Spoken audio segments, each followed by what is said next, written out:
In this video, what I'm going to attempt to do is show throughout all the mods 9, early, mid-game, and late-game power generation and resource generation, a sort of dumb shits guide to all the mods 9 that will let you sort of figure out your sort of plan of action when you're tackling this mod pack and what sort of milestones to set for yourself. So right now we're just going to start with power generation. So for starts, this is what you're going to be making first in the world. Ignore these energy cubes, they're just used to show as an example. So the first thing we have as a possible option is a fernator, the starter fernator from power. So if you have a look at the recipe for this one, out of the 3 that I mentioned, this one I think has the highest output, but it's also the most tedious to microcraft. So first you're going to need 5 dielectric pastes, which require coal, clay, and lava. And then you're going to need 5 of those just for this part of the recipe. And then you need these basic capacitors, which are crafted just from more dielectric paste, redstone, and iron. So that's going to bring up the total to 7 dielectric pastes you're going to need. And then you're also going to need dielectric casing, which is going to require these dielectric rods, which is going to bring your total up to, what did I say before? 7, 8, 9, 10, 11, 12, 13. These can be crafted into the sideways version just by chucking them into a crafting grid. You're also going to need access to iron bars. So this is quite a, it's a bit more of a resource sink than the other options, but let's have a look. So as you can see, it's filling up, I mean, not at an amazing speed, about 1 kilo FE per tick, roughly. Around that sort of, on a second per second, not tick. It's enough for a lot of early game power. Like this will be fine for early game power. Same with the iron furnace with the generator augment. So if we look in here, it requires the augment generator, which means this will no longer smelt fuel. This will no longer smelt items. The iron furnace is very cheap to craft. So if we look here, you can either, it's basically just a furnace and 8 pieces of iron. And then the generator augment is augment generator. Is also pretty cheap. You're going to need access to a redstone repeater, some paper, some stone, and redstone, which isn't too bad. This one produces, by the looks of things, a lot less. It's not pulling, that's why. Output? There we go. So as you can see, it's a little bit slower, actually, than this one. But this is also a valid option. It's a lot cheaper. And then you have, obviously, the Sterling Dynamos from Thermal Series. These also work with like sugarcane, for example, I believe. We'll chuck some coal in, and then it'll output energy to whatever is connected to this little red thing here. So if you put a cable on the back, actually, maybe a cable would work on the back because it's got the red thing here, but on the side, for example, I don't think it would work. Yeah, see? It wouldn't work on the back either. It only works attached to this, this little red bit sticking out. And it's also, like, probably not that quick. I think so far this is probably the quickest, the Fernator starter from Power, and this is something you can scale up quite a bit as the game goes on, because if you wanted to, for Fernator, you can get up to like the basic one, which only requires a starter Fernator. Like it's almost the exact same recipe, but instead of having a furnace, you have a starter Fernator, and then also some basic capacitors. And then the hardened one is when you're going to need to get to the production of the energizing orb, which honestly, it isn't too bad, to be honest. Getting this early game, or early-ish game, you're going to need around 10,000 FE. I think 1 kilo FE is like 1,000 FE, so one of these would be enough to power making the hardened version, and then you could work your way up to blazing, but you're going to need access to another. So that's a little bit further along, so we won't talk about that right now. But this will probably be my go-to for getting started. And you can also just have like 7 of these next to each other. However, these are all limited by the fact that they require a resource. Now we get into mechanism. So what we have here is a heat generator. This is producing a decent amount of energy. It's a bit slower than the Fernator. However, the only reason you'd be getting this is so we can unlock the next here. But let's talk about this one first. So let's go... what's it called? Heat generator. So this one's very cheap to craft. It's literally copper, osmium, planks, and a furnace. And iron. That's very cheap. And you'd only be using this, in my opinion, to unlock this, the metallurgic infuser, which is also quite a cheap recipe, because using the metallurgic infuser, you can get the stuff needed to make a wind generator, which is probably what I'd recommend is your starter power for your world, much more than any of these, because none of these are renewable. Like, this is probably faster and has more scalability because you can upgrade them, but it's also requires fuel. So, and there's not really any way for you to automate fuel this early in the game. Like, this is within your first, like, hour or two of playing that you'd be getting this set up. And the wind generator, all it requires is you're going to need a control circuit, which is very easy to craft. That's literally just redstone and osmium in a metallurgic infuser. You're going to need infused alloy, which is redstone and iron in a metallurgic infuser. And then these energy tablets, which are going to require an extra 2 infused alloys. So in total, 5 infused alloy, 1 control circuit, and then random ores that you're going to come across while mining anyway. And this one produces quite a bit of energy. Especially since you can just literally just go like that, and there's no like maintenance required. Look how much faster that goes now. So you can just scale these up to a pretty large extent in the early game.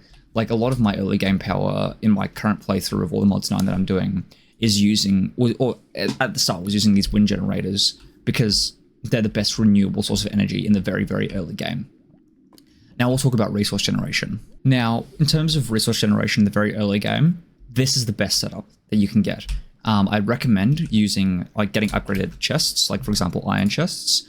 If you're new to modded Minecraft in general, so we'll go iron chests. Basically a iron or gold or whatever chest. It's basically a chest with upgraded storage. So if we look in here, an iron chest is very simple to craft. It's just 8 pieces of iron and a chest. And then you can use that to craft, I believe, a gold chest. I forget that it does the creative one, not the JEI. Okay, so gold chest, which is literally an iron chest with gold around it. And then that can be used for what's the next tier up? Diamond chest. That's a little bit later on, because you're going to need some diamonds for that, which in a pack like this aren't too hard to get. Like, in all the mods, it's not too hard to get diamonds. That can then go up to a netherite chest, which I believe is the highest. Yeah. What is this? Yellow. Oh, okay. Interesting. So basically how this works is inside this iron furnace, we have an augment, the augment factory, which uses power instead of fuel. Like, so for example, instead of putting coal in a furnace, you put power into it. And we have these wind generators set up behind it that can carry energy into here. And then basically what I would recommend you do is also get a hold of a ore hammer. Now, early game, copper obviously is the best, but we have a look. Ore hammer. Iron ore hammers are pretty easy to get. There's just 2 blocks of iron. Bronze are pretty easy to get as well, because it's... oh, that's weird. Bronze ingots are literally just copper and tin ingots. That's not too bad. Invar, I believe, is fairly easy. How do I get an Invar ingot? Iron and nickel. That's also fairly affordable. Even platinum. You can get platinum in a decent amount fairly early in the game, just by mining underground. So all of these are viable options. However, we're going to stick with copper, because we're going to assume you're at the very start. Now, I'm going to put myself in survival to... Oh, what was that? I'm going to put myself into survival to show this. So what you're going to do is you're going to place the ore hammer in your crafting grid, and then your ore of choice. Shift click, and now we've doubled it. So now we have 2 stacks of iron dust from 1 raw iron. And then inside your iron furnace, you're going to set... so you're going to click on this little cog here, set auto input and output to on, and left you're going to set to input, and right you're going to set to output. You don't have to worry about fuel input because we're not using fuel. We place iron dust in there, it automatically gets pulled into here, and then you also want to have this on, so it automatically splits them between the 2 stacks. So let's put this one in as well, and then it'll automatically smelt, and we have the right set to output, so it'll automatically output it into that chest. And there's a lot of dusts in the game that you can get. Most of these are from... Actually, it's from all the ores dust. All the ores dust. Yeah, these are a bunch of the options you have. So you have aluminium, lead, nickel, osmium, blah, blah, blah, blah, blah. We've got so much stuff as valid options for dusts early game. I'd recommend getting up to the platinum ore hammer because that's got a lot more uses on it. Let's go back into creative. So the platinum ore hammer, I believe. So let's go actually ore hammer. So the copper one only has 64, iron has 96, bronze is 128, invar 192, platinum 256. So you can do about 4 stacks of the platinum ore hammer. And most of the ores can be just found by either finding a cave or literally just like doing a standard mine. So we'll go mining tunnel. We'll go down here. We've already got coal there. We've got some tin here. There's a lot less in our shaft than there usually is. We've got some iron there. We've got some sulfur. We've got some inferium. We've got magnetite there, which is useful. And then, like, the further you go down, especially if you can find a cave, like the caves, this is using 1.20.1 cave generation. So the caves are ginormous. Let's see if we can find one, actually. Oh, he looks like a fairly big cave. So if you look around, there's just ore everywhere. So much ore. And I would definitely recommend using vein mine for this, which is if you hold, I believe the default keys are the tilde key, and then shift and scroll through this. So shapeless will mine everything of the same block up to 64 blocks. So for example, we hold that, it'll mine all 3 of those. And we go over here, hold the tilde, all 3 of those. So use the tilde and shift to scroll through it, and you just hold the tilde to actually use it. Let's go back up to the surface now. See if I can find where I put my base. Over there. There we go. So that's pretty much my go-to in terms of early game resource. It's not really resource generation. However, it is a way to get a lot of resources early, and this can be automated as well. If you're looking to get into create, for example, if you really like the look of create, we want to be in creative, not survival, creative. That's also, so we get the crushing wheels from create. And then this will crush everything down into crushed ore, but it only works for these ores here. It doesn't work for any of this or any of the other ores. It's only gold, iron, copper, I believe uranium. Yeah, stuff like that. And that can go into a furnace to be smelted, I believe. Yeah, you can smelt that. So that's some early game ore duplication. That can be automated. There's also my personal go-to, which is I believe the crusher duplicates. Actually, I'm not entirely sure. Let me double check. Raw iron. Let's say, for example, I'm pretty sure raw iron will be duplicated in a crusher. I might be wrong, though. Where is it? They always hide the ones from mechanism at the very end. Where's the crusher? Enrichment chamber. Chemical dissolution chamber. The crusher is just gone, apparently. Energized smelter, enrichment chamber, purification chamber. Actually, no, maybe it might not be. I think it's the enrichment chamber. So you can use, even then, they've nerfed the recipe for the enrichment chambers. So 3 raw will give you 4 dust, but that's a way to automate it. I'd personally recommend going with the crushing wheels from Create, because it's really fun to set up. It's a bit harder to set up, like it takes a bit more time, but it's also a bit more resource intensive. But if you have a look at my playthrough that I just did, that I'm doing right now, I use crushing wheels for the start of the series, and it was a really good way of early game ore duplication. So that's pretty much. Oh, and let's talk about one more thing, which is your energy transmitters or energy transporters, I guess. So the first option we have is the universal cables from Mechanism. These are really good because they just tend to work. Like they're not very finicky at all. They sort of just like, the most you can have to do is use a configurator, which is one of these, and configure one of the sides to input and output. But even then, you don't have to do that most of the time. The recipe's not amazing. Actually, no, the recipe's very easy. It's steel and redstone. Steel you can get pretty easily by either iron, dust, and coal, or you can use a metallurgic infuser, or you can use the immersive engineering coke oven. No, not the coke oven, the blast furnace. So it's a fairly good in terms of ease. However, I don't recommend scaling these late game because they are upgradable, but basically they all have a light level. If you look here, so they emit light based off how full they are. And if you have a really, really complex base where lots of energy is flowing through constantly, those light levels fluctuate a lot and it can cause a lot of lag. I've heard also, so I haven't used pipes much. In fact, I've never used pipes before. This is my first time ever touching it. They also work. Oh, interesting. Hold up. I actually don't know how to configure these. What are they? It's from pipes. Wrench.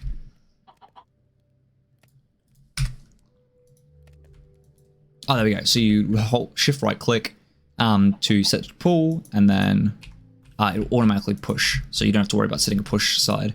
But yeah, these also work, the energy pipes. Apparently these are really bad on lag as well. My go-to is, for the early game, would be the energy cables from power, because also you can walk through these. So instead of these ones where you get stuck on them, these ones you can just walk through them. So it means spaghetti is a lot less, or is a lot easier to manage.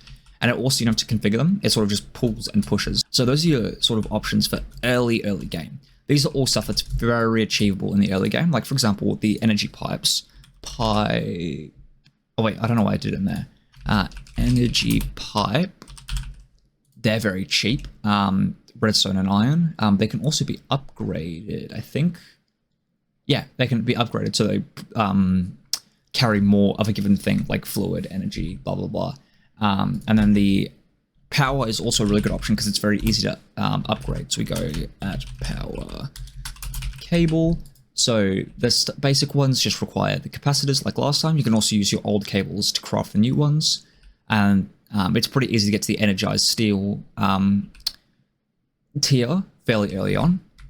So that shouldn't be too much of an issue. So that's your go-to in terms of like when you're first starting out. Ideally, you would want one of these set up. If that's your goal, of course, do get one of these, like these can be set up within the first like hour or two. Like for example, let's go back to the Fernator. Actually, that's a bad example. Let's use the heat generator. Heat generator, where is it? That can be done within the first like 40 minutes, 30 minutes. You'd get in, make your stone tools, mine down, get some iron tools, mine further down, get some osmium, and you've got an iron furnace, and then, or heat generator, sorry. And then you have the wind turbine. Wait, oh, I know, it's wind generator, isn't it? Wind generator. Yeah. So this is also fairly easy. It's literally just iron, redstone, gold, and osmium, and that's all you need to craft it. And then the pipes also, there's a lot of ways to get these pretty early on. So this is your go-to for the start of the game when it comes to power and resource generation. I'll set up the more mid-game stuff and I'll get back to you guys. Now let's talk about a few options for early game, or well, not really even mid-game. This is sort of like early mid-game, late early game sort of power generation. I'm going to be talking about the wireless stuff and the non-wireless stuff. So one option you have, if you want something completely renewable that you can just leave running and you don't have to worry about it, then there's melon power, as it's been lovingly referred to by the community. Basically, what melon power is, and so ignore these for right now, they were just used to kickstart the sort of the process. Ideally, you'd have it looping back in on itself, but for the time being, we'll get to that. So you're going to want hopper botany pots is the best way to get melons, and then you want them to be sent into a crusher. This will crush them into biofuel. That goes into a pressurized reaction chamber to create ethylene. Now, also in the pressurized reaction chamber, you're going to need water, which we're getting from the sink, and then hydrogen from an electrolytic separator. That sounds like a lot of words, so let me dumb it down a little bit so that you can, if you're brand new to this. So basically, you have your crusher right here, right? This turns melons into biofuel. These cables transmit items. They automatically pull and put it into the crusher. You're just going to make sure you want to click this and set the back to input for the items tab. Now, that'll crush it and it'll use this, and we're going to set the front to output, sorry. For a front output into the back of this reaction chamber. Now you're going to want to get a sink from cooking for blockheads. Sinks are pretty easy to craft and they have unlimited water basically. It's just a bucket of water, terracotta, and iron. So you have that and you want to have it going into the pressurized reaction chamber. And also into this electrolytic separator, inside we're going to set the oxygen to dumping and then the hydrogen to idle. I'm going to go into here, into gases, I'm going to click output 1 for this one.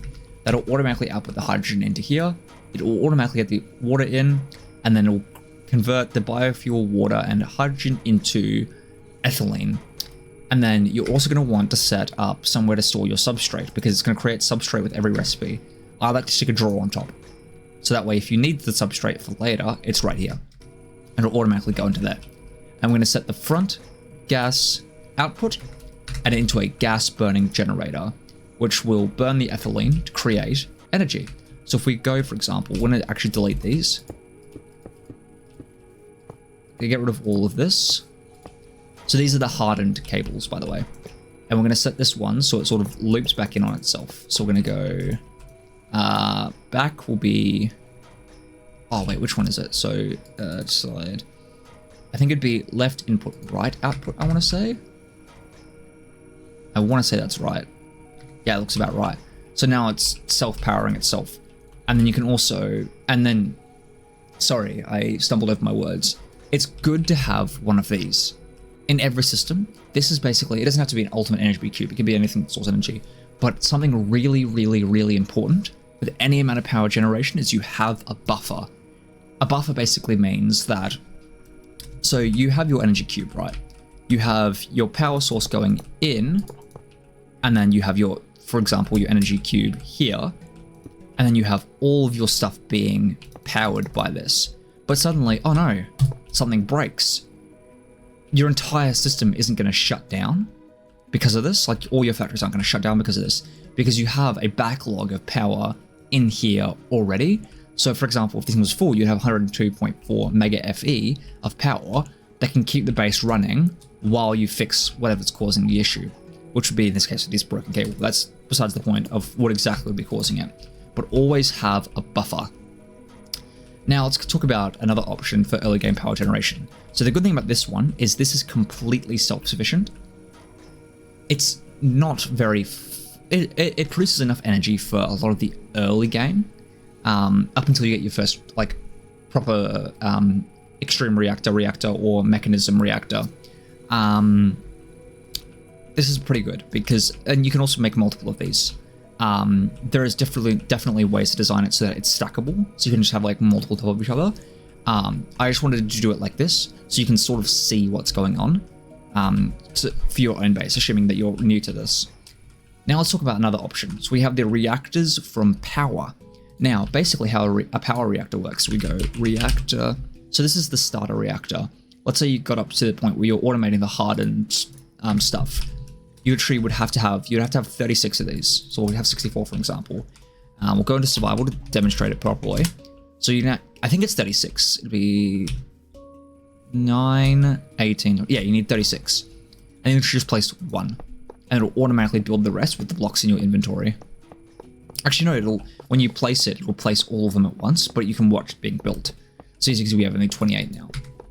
And then that's basically a reactor. Now, let's go back into creative. Inside your reactor, you want to place your uraninite that you get from mining, and then have some sort of coolant coming in. So in this case, we have water. You can also use dry ice, which is a bit more efficient. You can also put in redstone to increase, I believe it's your fuel consumption. I'm like 90% sure. Actually, no, I think it's to decrease your fuel consumption. So you get like the same amount of energy for less fuel, I'm pretty sure. And then carbon, I'm pretty sure, increases the efficiency. So basically, these are just both ways to increase the efficiency of the reactor to get more bang for your buck. And you want your uraninite as your main sort of like in the middle here for power, or to start generating power. So slowly burn through your supply of uraninite and then use another one and burn through that supply. I also recommend having auto mode on, so it doesn't keep running when it's already full, and then you're like wasting stuff. It'll basically stop when it's at 70%, and then when you go below 70%, then it'll start back up again. This is really good to prevent wastage. Now, as you can see, this energy cube is receiving power. How is it receiving power if there's nothing, it's not connected to anything? That's where these come in, flux networks. So basically what you're going to need is a flux point, I believe, is the input. I haven't used these much. I need to start getting into using them more because they're very useful. So you have a block of redstone and then flux cores. This is all stuff you can get fairly easy by this point in the game. Flux dust is what gets a lot of people. So basically what you're going to go is you're going to get redstone and obsidian, and you're going to go down to bedrock. So we're going to get some now. Redstone, grab a stack, obsidian, just the one, and then we're going to go down to bedrock real quick. All right, so now what we want to do is get as many redstone as you want. You can use any amount of redstone for this. You're going to place obsidian right above a redstone. Be careful that you're not standing directly on the bedrock, because otherwise you're going to get transported to voidscape. Chuck all your redstone underneath. Oh, that might be actually too far above. Let's quickly do that again. And then basically just punch the obsidian, and bam, you got flux dust. Very easy to get. Let's get back out of here. So flux plugs. Oh, bloody creative inventory syncing. Flux plug. All right, so flux plugs, they're also pretty similar. You need the flux cores and then flux blocks, which is basically just more flux dust and more flux cores. The hardest thing to get at this point will be obsidian and ice vendor, but at this point, hopefully you should have a little bit of that, and even then, it's not too hard to get either of those. So what you're going to want to do is basically, you'll have this little network button here, create a new network, and then you can set up a network with a name and a color and whatnot, and then once that network's been set up, then this will automatically push the energy into the flux plug, and then the flux plug is basically sort of it creates the network, which other flux points can go off of. So for example, this one is set to Onion Man's network, which means it will automatically pull from this flux plug and into this ultimate energy cube. In the earlier game, they're limited by the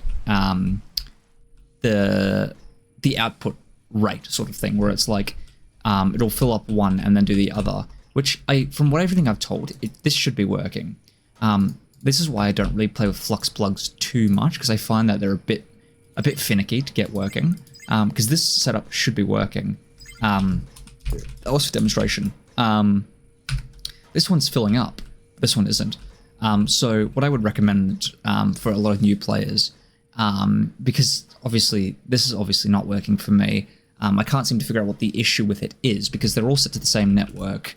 They're all like, there's nothing that I can tell that would be wrong, but only one's working. So from what I've seen from another comment on another post from a couple of years ago, is to instead have maybe, for example, all your machines are all the way over here, and then so you have your flux point all the way over here, and we grab some cable, and then just run the cable out to all your machines and whatnot, like this.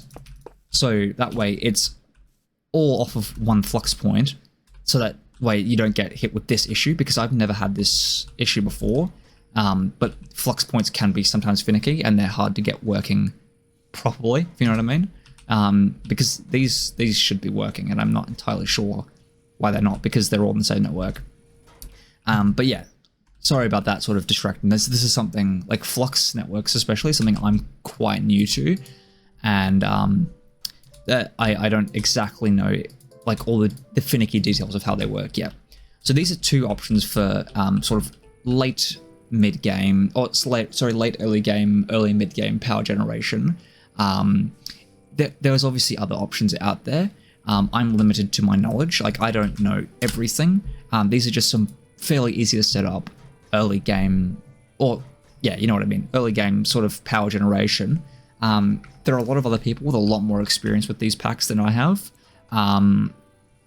So if you know some other options for any of these stages, feel free to leave them in the comments. So now that we've talked about power, we'll talk about resource generation. Now let's talk about some resource generation and resource collection methods for sort of the mid-game. I would recommend, so the first thing I'd recommend is mystical agriculture. One of the things you're going to need a lot of for mystical agriculture is Inferium.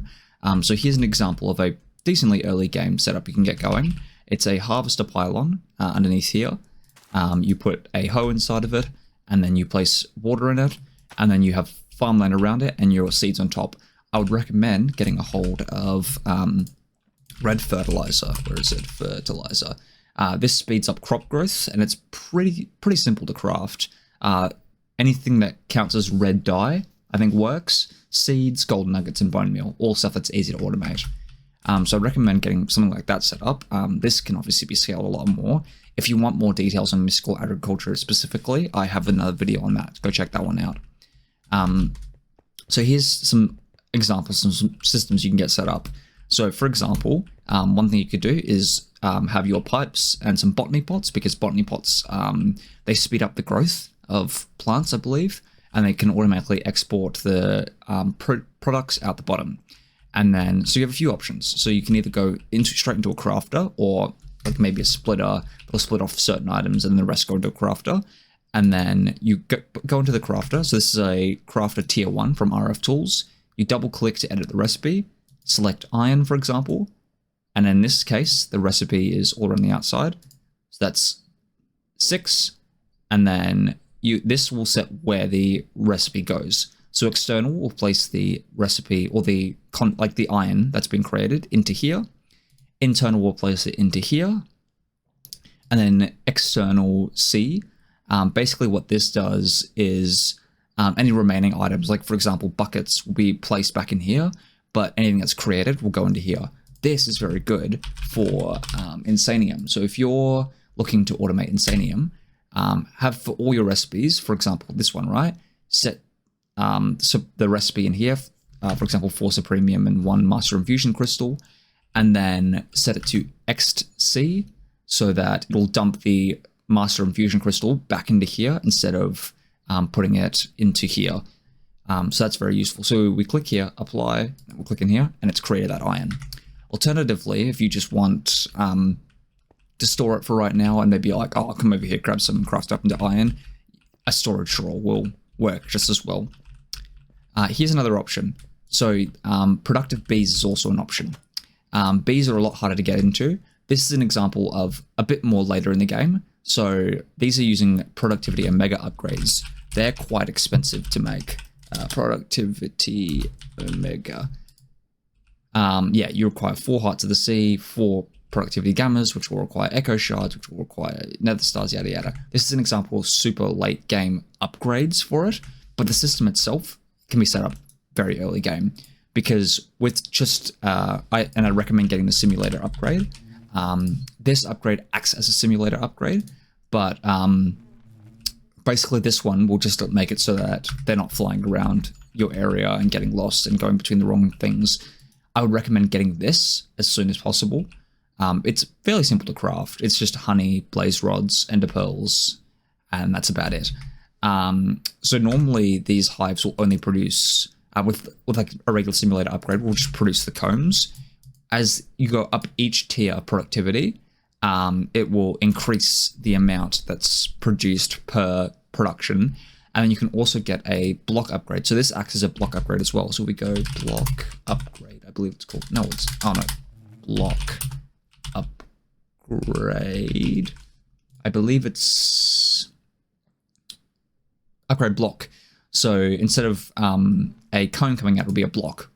This requires draconic chunks, however, so that's a little bit later in the game. I just wanted to do this to show like sort of an example of what the late game of productive bees is like, because mystical agriculture is good late game, but this is absolutely like insane when it comes to speed. I don't even think that this centrifuge can accept it, I don't think. Wait, let me double check actually. You might need a heated centrifuge. Oh, it doesn't have any power. Let's grab another flux point. From what I've been able to tell, so it seems like these fill up machines one at a time. So for example, that one's all my other machines before. I chuck this on here, set it to Onion Man's network, and it's all fully powered. I do think that... Oh, actually, I'm not sure. I haven't done much looking into productive bees. Iron comb. Yeah, it needs to be in a heated centrifuge. So if we go heated centrifuge... Bam. Yep, now it's producing the iron. So late game productive bees are really good, and it's also a lot more lag friendly.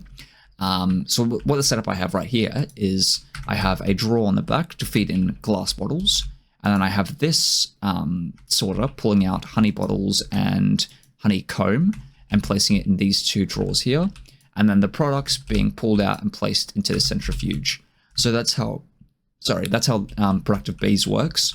It's a lot more of a process. Like, you have to individually breed a lot of bees. But if you go into here, where is it? The quest book is pretty good at giving you a good guideline of where to go. So getting all the nests, it shows all the nests here. It shows, for example, it's like, oh, we'll get this bee. We want zinc bee. Hold up. Zinc bee. All right. We need an iron bee and a sweat bee. How do I get a sweat bee? From a snow nest and a honey tree. Oh, I need a iron bee. How do I get an iron bee? It's an ashy mining bee and a crystalline bee. Crystalline bee, quartz nest and crystals. Oh, nether quartz, sorry. So the pack does a good job of explaining where to get the individual bees. For anyone curious, so for example, you want a slimy bee. So you would get slimy nest, and then you would chuck it in a swamp biome, and then use these honey treats on the nest to speed up how long it takes for the bee to come out, and then get a bee cage, these thingos, because they let you catch bees and carry them around. I just want to show you that because it's a good example of how very powerful productive bees can be late game if you're willing to put in the effort. Mystical agriculture is a lot more simple. It's a bit on the tedious side once you've done it a few times, but it's a lot more simple, and it can be very fast. If you want to see an example of fast, I'll probably show one later in this video, but you can also watch my video on some super fast mystical agriculture setups. Now, those aren't the only two options. So those are terms of resource generation. There are other forms of resource generation as well that I'm not as familiar with. For example, occultism has the demon mining. There's some other ways to get resources. However, I prefer these ones. I don't particularly enjoy magic mods like occultism, personally. Now let's talk about some other stuff. So first off, we have the digital miner. Basically what this does is you configure it, and it basically just mines the items and then puts them into a storage, or puts them out through a cable in storage. So basically what you would do is you'd go in, we'll reset it, for example. So I've put some speed and energy upgrades into it, so it's a bit faster. And you'd go to config and then change it to whatever you want it to be. So for example, I want it to mine every single ore. So I set it as forge : ores. And then it will mine any ore, like anything that matches that tag. So for example, iron ore. I don't know if it shows in JEI. It doesn't, okay. Basically every block has a tag, which means what type of block it is. So every ore has the ores tag, so that anything that matches that tag, the miner will attempt to mine. You can also configure the radius and how much you want it to mine. I've just got it all set to max, so 32, 60, 319, that's the max. We'll start that back up again. Another option is the chunk destroyer. The chunk destroyer is really, really, really good. It took me a long time to figure out how to actually set it up, because it's a little unintuitive on the UI here. So for example, we've got this area set up. It's a 5x5 of chunks, or around that sort of size. We have a inventory on top. We have a chunk destroyer here. And then we have a modular router with stack and speed upgrades, sender modules and puller modules going into this ME system here for demonstration. So let's hook this up. Now you can see this being built, and we'll wait for it to start. Actually, now it's mining. If you have a look in here, look how fast it is mining. Oh, it seems to have stopped. Has it stopped? Oh no, it's going this way. Look how fast that goes. That's mining all the way down to like the bottom Y level, almost like, or instantly. And then all those items are being funneled into here. So it goes into any connecting inventory. So for example, this chest is full, and even this stupid fast modular router is still struggling to keep up with how fast this produces resources.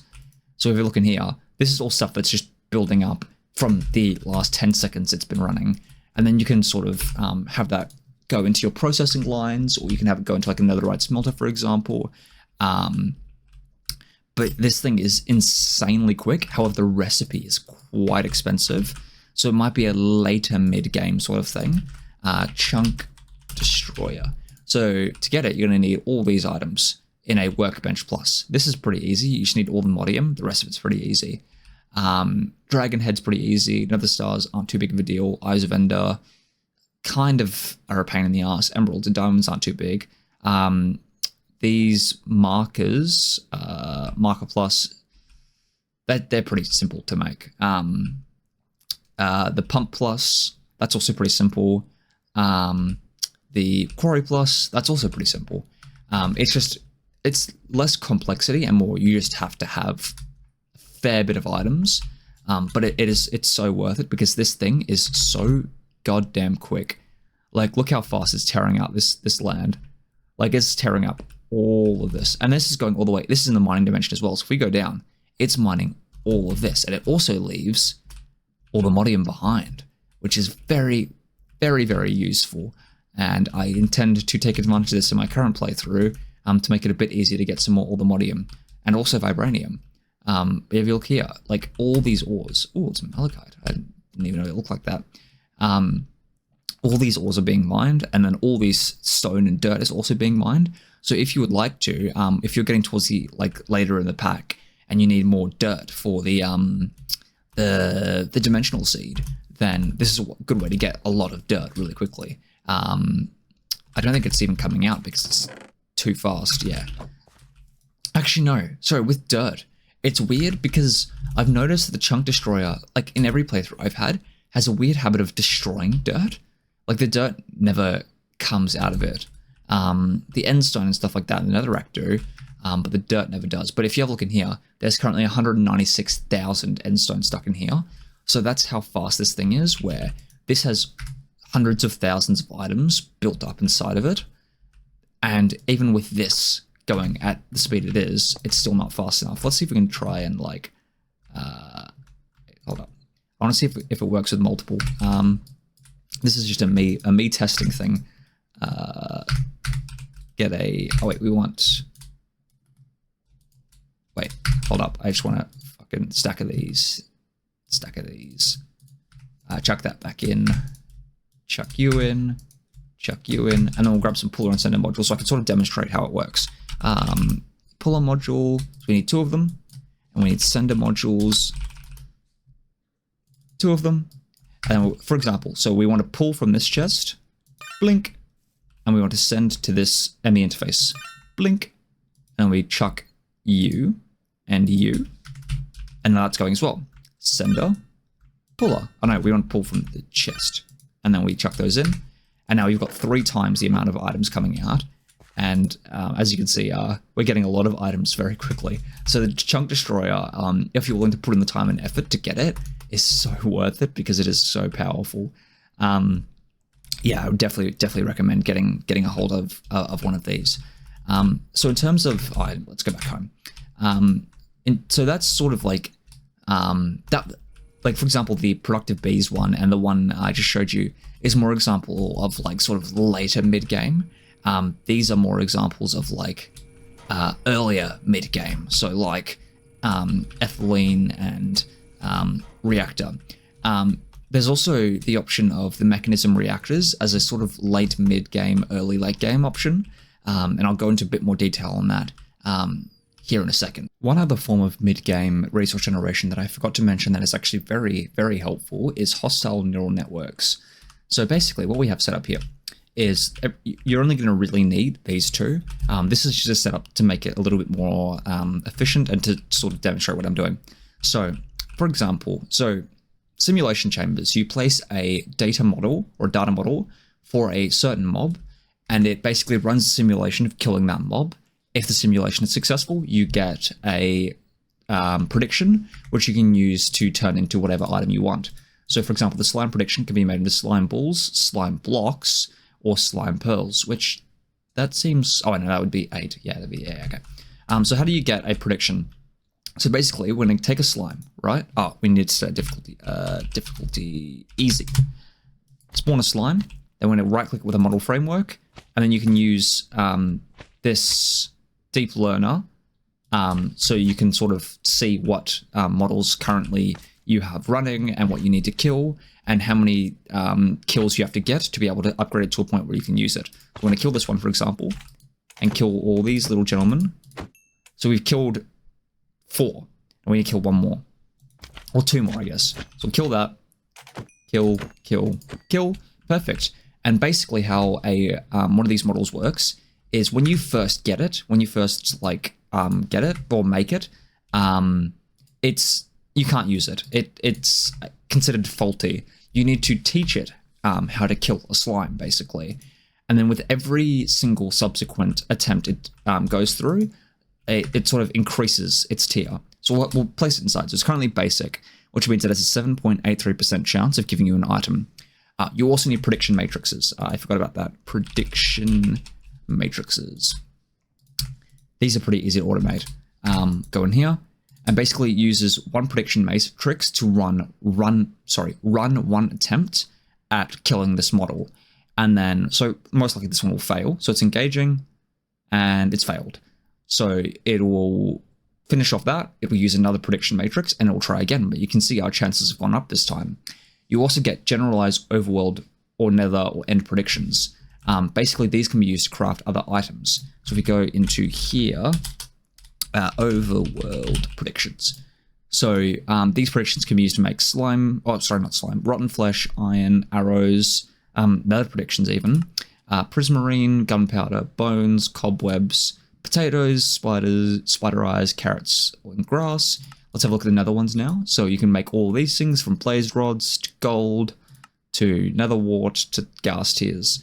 And then you can make the end predictions. The end predictions can be used to make dragon heads, ender pearls, chorus fruits, all sorts of stuff. And which one you get, you can either craft or it's based off of the type of mob that's in here. So for example, an ender mob, like a ender dragon or ender man, will give you ender predictions. The slime is an overworld mob, so will give you overworld predictions. And then in this setup we have, so I've got a controller here. It's basically set to extract any slime predictions that come out and insert them into a loop fabricator. Once it's inside, you can choose which one you want. So slime balls, for example, and it'll create slime balls, and that should be automatically extracted and placed in these drawers, because that's how I've got it set up. / difficulty peaceful. There we go. So that's another option. This one's really good for scalability. You can make lots and lots of these things, and to my knowledge, they're pretty lag friendly, and they're fairly easy to automate as well. So that's a very good option for certain, like especially mob drops, because we have a look in here, we have a lot of data models available. So there's stuff like the Urghast, the Winter Wolves, the Twilight Giants, the Mushrooms, Blazers, Evokers. I believe the best one is, I think there's a Wither one, isn't there? There's the Piglet as well. That one would be a lot harder to do unless you have a really good apotheosis sword. There should be a Wither one. Yeah, the Wither one. That can be used to get Wither predictions, which can be used to make nether stars.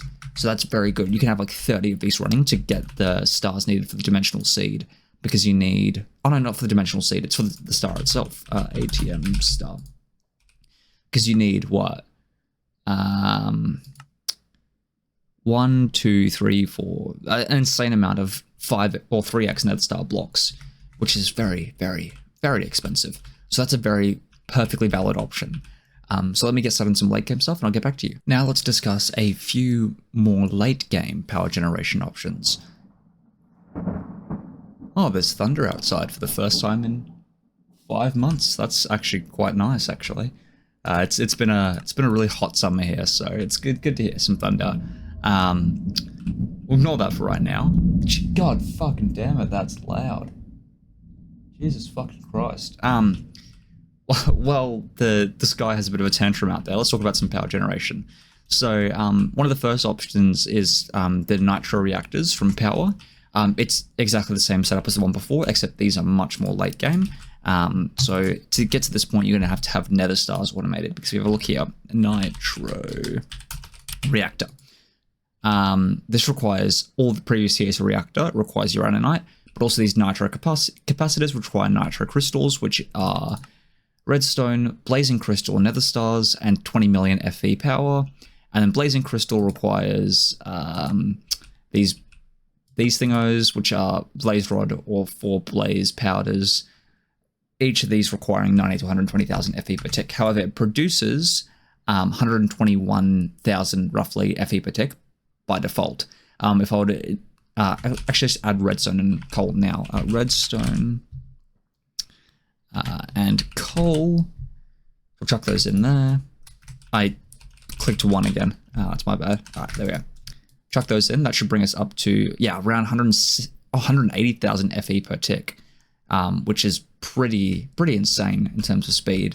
That's a good option for the like super late game power needs, like automating. What are they for the star? ATM star. I believe it's automating. Yeah, these. You need around 8 billion FE per block, which is absolutely fucking insane in terms of power costs. So that's an option. This is something I've only discovered recently, which are the mycelial generators. Now you have a few options in terms of these. The one that I found was the fastest was this one, because this one produces around 80,000 FE in total, but only 200 FE per tick. 320, 800 FE, 640, blah, blah, blah. The Nether Star one produces about 4,000 FE per tick. And one Nether Star equals a total of 9.6 million FE. So you can just stack a bunch of these, and like one Nether Star lasts quite a while. I believe that's what, yeah.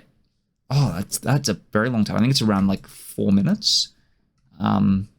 Let's double check if it says in here 120 seconds. That's not right. Is it? Oh no, it is right. Yeah, it's 120 seconds to generate all the stuff, all the power. So to generate, how much was it? 9.6 million FE, which is quite a lot. I think we're limited by these. We're not limited by the cables, but that's besides the point. These are quite good. There's also other options as well. So for example, you could get one of these ones, 256,000 FE, but only 80 FE per tick for 160 seconds. It's not really worth it. What else is there? This is also a very valid option, except they produce a lot of FE, but they also take a really long time and have a lower FE per tick production. So for example, you could use these Insanium coal blocks. It's going to last a long time, but it's going to take, it's going to generate a lot of energy, but it's not going to generate as much per tick, if you know what I mean. Whereas Nether Stars generate quite a bit per tick. Another option is the reactors from Mechanism. There's also the extreme reactors. I don't know enough about them to be able to give an accurate guide onto them. I don't really know how they work that well. That's one of those things where I recommend watching another video or asking someone in the comments, because they can produce pretty insane amount of power, especially since they don't have a size limit, or they have rather large size limit, much bigger than Mechanisms, and they can produce a lot of power at the cost of very high resource costs. And my Mechanism video on reactors shows the size limits that you can get for the Mechanism reactors and turbines, and what the power generation is like. So I'd recommend watching that if you want to get a bit more of an idea of how to scale these up really big for late game. But this is more a small example of what it can be. So this is probably something you'd probably be getting around the late mid game, or like mid game ish. These size. The late game you're going to be going much bigger, but I'll show that here in a second. I just wanted to have this for demonstration. So this is currently burning 10 millibuckets of fissile fuel per tick, going into this turbine, which is producing, that's how much steam input. Roughly, it's enough to keep this empty. So I don't know the exact number because it doesn't show it, but oh, interesting. I didn't know this was here. Oh, that's actually very interesting. I didn't know we had the stats page that you could use to like figure out what needs improving. That's very interesting. You can increase the amount of dispersers you have to increase the steam flow. There we go. 430,000 kilo FE. I imagine 438.80 kilo FE per tick by the looks of things. That's what it seems like, which is not bad. Now let's go a little bit more like what you're going to be getting into in the end game. I don't have the waypoint for anymore. Let me just go over there and grab it real quick. So here's an example of some late game mechanism stuff. So is this? Oh, this is running. So we'll get to this one here in a second. That one is probably one of your best options in terms of power generation. I believe it's up and running. Yeah, it's up and running. Awesome. But first we'll start off with the reactors. So this is, I think, the max sized reactor. I think it's 18 by 18 by 18.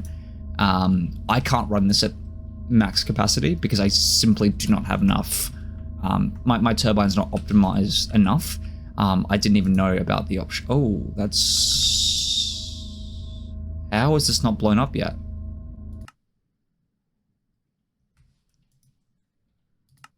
Oh, interesting. Okay. So I imagine it would run better if I fix some of this stuff up, but let's have a look here. So it's producing 6.30 mega FE per tick. This is a max size turbine, max size reactor. I've got 2 turbines actually. Somehow both of them are filled. So in total, the 2 of them together are producing around 12 mega FE per tick. However, the resource costs for these things are absolutely insane. It's crazy how expensive these things are. But this is a very valid option.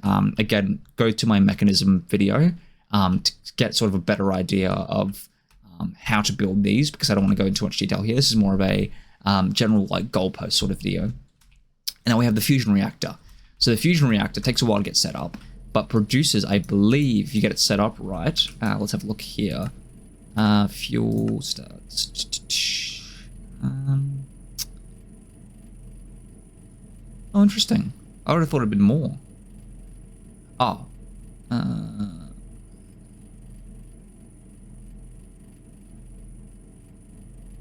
Oh wait, what's passive generation killer FE per tick? 600 killer FE per tick. That seems wrong. Have I done something wrong here? Oh, you have to adjust the injection rates. Give me 2 seconds.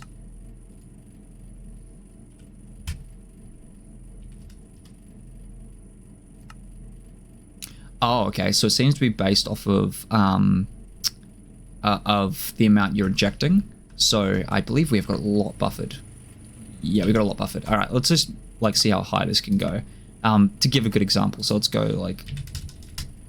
Oh, is it? 98's the max. So at 98, you're going to be getting 19.6 mega FE per tick, air cooled. Water cooled, you're going to be getting around 4.9. That should be more. Oh, but it's also producing. Look at this. So water cooled, it's producing maybe a little bit less energy, but that's mega FE. So all the machines we were talking about earlier, I believe, were running in the killer FE. So let's look at the Nether Star mycelial generator. So this is 4,000 FE. That's 4 killer FE. This is producing 4.90 mega FE per tick. That's off of water cooling, and air cooling is 19.6. So that's together would be what, 24.3 mega FE per tick, and it's also producing a shitload of steam. So you could pump the steam out into a couple more turbines and get a couple max-sized turbines. It'd be just producing insane amounts of power. So the fusion reactor is very much, I think it's the best, like the most FE per tick power generation in the pack. I'm pretty sure. I don't think there's anything else that's as strong until you get the star, of course, and you get the creative energy cube, which obviously is infinite power. There's also the option of literally, I believe some of GregTech's stuff, if you're willing to go late game, and GregTech has much more insane energy production. I believe it's pretty off the walls, but I haven't played enough GregTech. I'm only just getting up into LV on my Nomi Factory playthrough, so I can't really speak for that. But the fusion reactor, and you can have multiple of these. You can have like 10 of these running at the same time, and they're pretty easy to keep running. You just need heavy water, which is very easy to get, and lithium, which is also pretty easy to get. We have this set up right here for lithium. So yeah, the fusion reactor is probably the best in terms of late game power. especially since what? So that's how much did I say it was? It was 19, so 23-ish mega FE per tick. That's what, 23. I want to say million. Yeah, around 23 million, which is quite a lot, and for most things in this pack will be more than enough. So yeah, that's power generation.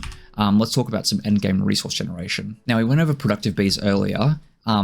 Getting pretty insane, like, speeds out of productive bees is not too, well, it's a long process, but it's not too complicated. If we have a look here, so there's the, where was it?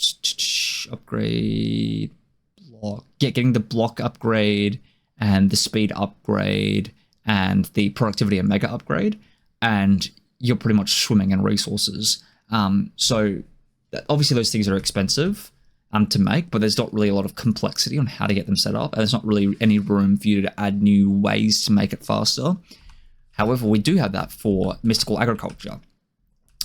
This is a world that I'm planning. You may recognize it, actually. I used it for a previous video, and it's also going to be used for a video that I'm going to try and make on how to, like, automate the entire star. But for the timing, we'll get back to that later. So this is basically working with the assumption that you're not willing to change config files. If you are willing to change config files, the watering cans, no, watering, yeah, these things, they basically speed up crop growth in an area around them. However, there's a config file that I believe prevents them from being used because they're stupid overpowered. And you can use that along with a Supremium Scythe to make these setups even more quick. But I'm assuming that anyone watching this is probably a bit more new, so doesn't really understand the config files and doesn't really want to get into that. I'm going to work on the assumption you don't want to get into config files, and I'm going to show you a system that's very fast that I've shown in a previous video. If this is too big, I have a video on late game mystical agriculture production. Go and watch that one. I go through some examples. I make some mistakes in that video, but it shows some even faster stuff than this. But even this is pretty insanely quick. So I've got these automating all the stuff for the star. So basically how it works is you have underneath this farmland, there's a 9x9 of water with lily pads of fertility on top of them. And then around the outside, there's a 2-out lily pad of fertility border sort of thing. And then we have a harvester pylon in the middle with a chest on top. And then, for example, these are all dirt seeds. They're being pulled by this modular router and being placed into this. Actually, is it this one or this one? It's this one. So as you can see, we're producing a pretty insane amount of dirt fairly quickly. If we go up further, so dirt's pretty easy, whatever. Where's the diamond one? I had the diamond one up here. So we're producing pretty consistently a large amount of diamonds. As soon as they're harvested, they're going straight in. We're also producing a pretty not insubstantial amount of emeralds. Those are fairly quick as well. These are just for general resources. But even still, like, we're producing enough that this cable can't keep up. So this is a really good option. A harvester pylon, I recommend something with unbreaking. So all the modium hoe or a supremium hoe, really good because it won't break. And then, 9x9 underneath. What is this, 11x2 on the outside? This is pretty much the perfect setup. If you're not wanting to get super just like in depth on it, this is ridiculously quick. And for most people, this is going to be enough to carry you into the end game. Like, if your goal is to create the star, having your setup using this setup right here, stacking it if you need to, but even you don't have to stack it. Like in my current playthrough, I've got like 2 of these running, I think, and it's fast enough to keep up with everything I need plus more. I have more resource production than I need currently. There's also the option of going super endgame with hostile neural networks. So each of these are producing the other stars. That's going into a IMI interface. Let me see if I can find my terminal, see how many nether stars we've accrued.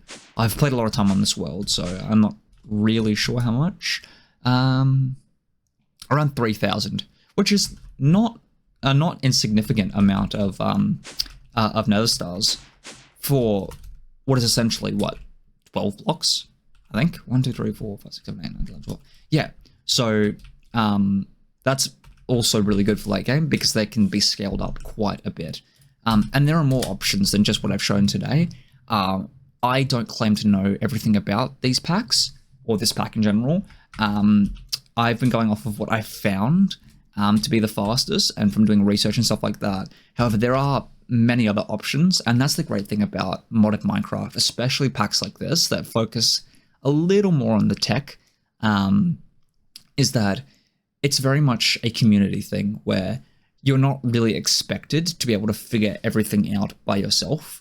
I mean, obviously that's an option. Like, you can spend hours figuring out all this by yourself if that's something that you enjoy. But there's also that community aspect where it's like someone discovered that X setup is faster than a Y setup, and that got really popular, and someone figured out a way to refine it, and so it got popular, and yeah, so on and so forth, so forth.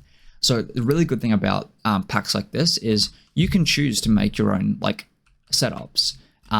If you watch my video on my like building and progressing in this pack, then you'll know that I did not know how to make anything efficient at all. And it was very much a learning process for me. And it took me a long time, and I had a lot of very inefficient, very laggy setups. So it's very much like something that there'll be people in the comments who know more about this than I do. And there'll be people on like Reddit, for example, who have more knowledge about this than I do, or YouTube. There are much more efficient ways than what I've shown you. What I'm doing in this video is sort of giving you just a milestone you can work towards. So sort of basic idea, so you know some ways of getting decently quick power and resource generation throughout your time in this pack. That being said, thank you very much for watching, and I hope you guys have a fantastic rest of your day.